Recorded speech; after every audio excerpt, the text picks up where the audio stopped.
聽日開始開工啦，今日就攞定啲水上去俾師傅飲啊！呢排天氣好熱啊，大家都飲多啲水啊！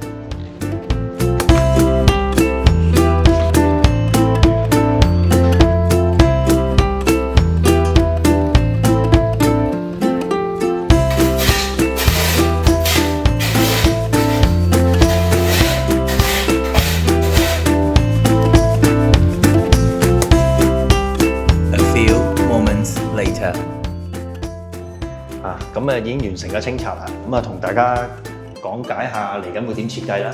呢個位咧就會做一個高櫃，而右手邊咧就會整一個神櫃嘅設計嘅。咁呢度啦就會整一個 L 型嘅獅子櫃。咁去到廚房嘅部分啦，本身咧就係一個開放式廚房嚟嘅。嚟緊幾日咧，師傅就會喺度砌翻磚牆。廚房就會整一個 C 字形嘅櫥櫃啦。呢度咧就會擺雪櫃、洗衣機啦。然後呢度就係煮食爐嘅位置，而呢個位咧就會整一個玻璃嘅間隔，採光度就會高啲嘅。呢度就係星盤，門咧就會喺呢個位，帶大家出嚟客廳嘅位置啊。呢度咧就會係飯廳嘅位置啦，就會擺飯台嘅。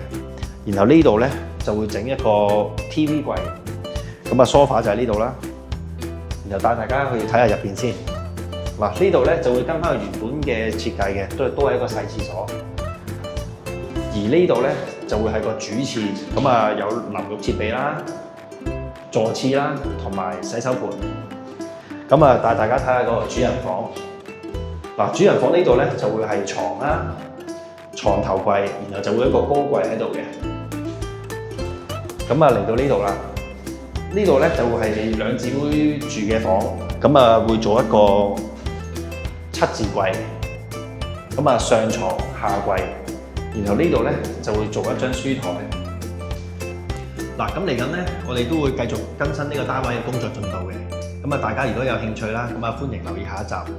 另外咧，如果大家想了解更多關於室內設計啊、裝修嘅嘢咧，歡迎聯絡我哋可以為你免費提供意見嘅。